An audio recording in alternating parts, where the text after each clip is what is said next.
हर हर महादेव। जय महाकाल। दोस्तों, हमें अपने कर्मों की सजा अवश्य भुगतनी पड़ती है। यह कोई नई बात नहीं है। हम जैसे कर्म करते हैं, भगवान उसी तरह से हमें दंड देते हैं। कर्मों की सजा। आइए आज हम एक छोटी सी कहानी सुनते हैं। भोज के लिए एक व्यक्ति ने एक बार एक बकरे की बलि चढ़ाने की तैयारी आरंभ की। उसके बेटे बकरे को नदी में स्नान कराने के लिए ले गए।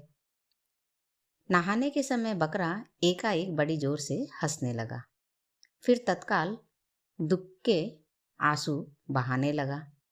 उसके विचित्र व्यवहार से चकित होकर बेटों ने उससे जवाब किया कि तुम एकाएक क्यों रोने लगे और एकाएक क्यों हंस रहे हो? तो बकरे ने कहा, इसका उत्तर मैं तुम्हारे पिता के सामने बताऊंगा।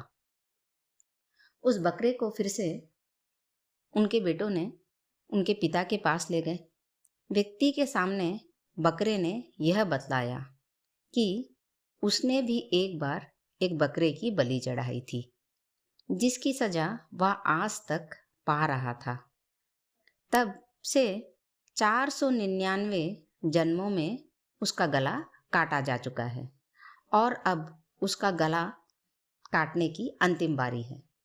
इस बार उसे एक बुरे कर्म का अंतिम दंड भुगतना था, इसलिए वह प्रसन्नता से हंस रहा था, किंतु वह दुखी होकर इसलिए रो रहा था कि अगली बार से तुम्हारे भी सिर 500 बार काटे जाएंगे।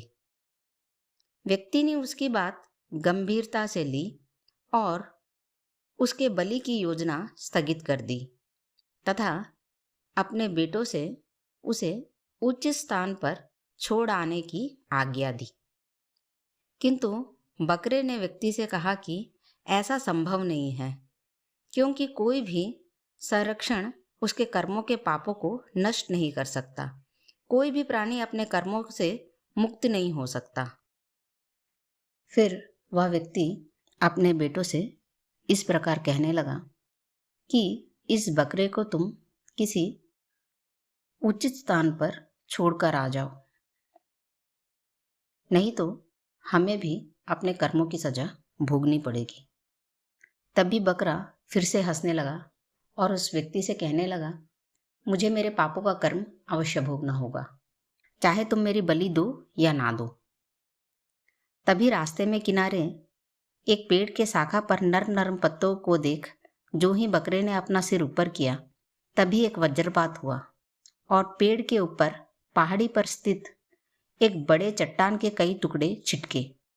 एक बड़ा टुकड़ा उस बकरे के सिर पर इतनी जोर से आ लगा कि पलक झपकते ही उसका सिर धड़ से अलग हो गया और बकरे की बात सत्य निकली। हर किसी को अपने कर्मों की सजा अवश्य भुगतनी पड़ती है। हर हर महादेव।